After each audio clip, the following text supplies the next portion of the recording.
উনি আন্দোলন করেছেন এসি রুমে, আর আমরা আইনজীবীরা এই আইনজীবী নেতৃবৃন্দ আন্দোলন করতে রাজপথে।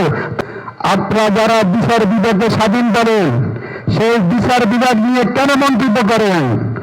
আপনারা যাদের যে সমস্ত আইনজীবী নিয়ে কথা বলেন, আপনি হয়তো জানেন না, গত 17 বছর যে সকল আইনজীবীরা রাস্তায় রাজপথে বুক উঁচিয়ে আন্দোলন করেছেন, সেই আইনজীবী সমাজ নিয়ে কথা বলার আগে আপনার একটি বাধা উচিত ছিল। মাননীয় মহোদয়, মাননীয় আইন অ্যাডভোকেট, আমি আপনাকে জানিয়ে দিতে চাই, আমরা যারা গত 17 বছর প্রতিটি দিন প্রতিটি ক্ষণে এই পেশিবাদ সরকারের বিরুদ্ধে আন্দোলন করেছি, এই পেশিবাদ সরকারের বিরুদ্ধে রাজপথে হামলার শিকার হয়েছি, গ্রেপ্তার হয়েছি, আমরা যদি এই সরকারের বিরুদ্ধে যে মাননীয় অ্যাডভোকেট মন্তব্য করেছেন, উনি কয়দিন আন্দোলন করেছেন? উনি আন্দোলন করেছেন এসি রুমে, আর আমরা আইনজীবীরা এই আইনজীবী নেতৃবৃন্দ আন্দোলন করতে রাজপথে।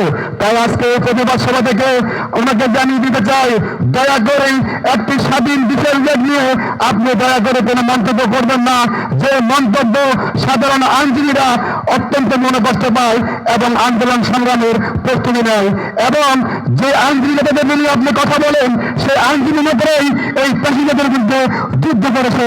বিচার বিভাগ স্বাধীন হয়েছে, কিন্তু আজকে আইন উপদেষ্টা যে বক্তব্য দিয়েছেন, সেটা তো সারা দেশের আইনজীবীরা ব্যতীত।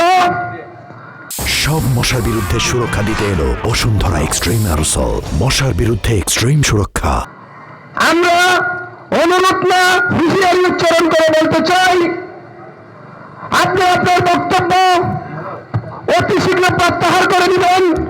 তা না হলে বিগত স্বৈরাচারী সরকারকে যেভাবে আইনজীবীরা রাজপথে আন্দোলন করে সরিয়েছিল, আপনার বিরুদ্ধে এরকম আন্দোলন ঘোষণা করতে আইনজীবীরা বাধ্য হবেন। আমি অতি সত্য হুঁশিয়ারি উচ্চারণ করে পুনরায় বলতে চাই, আপনি অল্প সময়ের মধ্যে আপনার বক্তব্য প্রত্যাখ্যান করে দিবেন। আইনজীবী সমাজের দাবি, সারা দেশের সাধারণ আইনজীবীদের দাবি, আপনি আইনজীবীদের দাবি অল্প সময়ের মধ্যেই মিডিয়ার মাধ্যমে জনসমক্ষে আপনার বক্তব্য প্রত্যাহার করে দিবেন। এই আশ্বাসন করে বলছি, আপনি অত্যন্ত গুরুত্বপূর্ণ মন্ত্রণালয়ের দায়িত্বে আছেন। আপনার বক্তব্য আরো সচেতন হওয়া উচিত।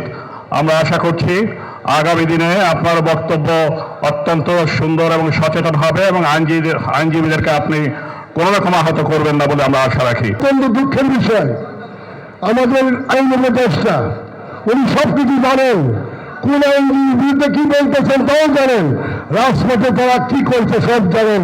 তারপরে উনি যে বক্তব্যটা দিয়েছেন, আমি মনে করি উনি নিজের ব্যর্থতার বার্ডেন থেকে শিফট করে দেওয়ার জন্য এই বক্তব্যটা দিয়েছেন। আইনজীবীরা কিন্তু কোনোদিন কোনো অবস্থাতেই জেনে শুনে কোনো হতদায়ী কোনো ঘাতককে জানার যদি সুযোগ থাকতে পারে, তার পক্ষে কেউ দাঁড়াইতো না।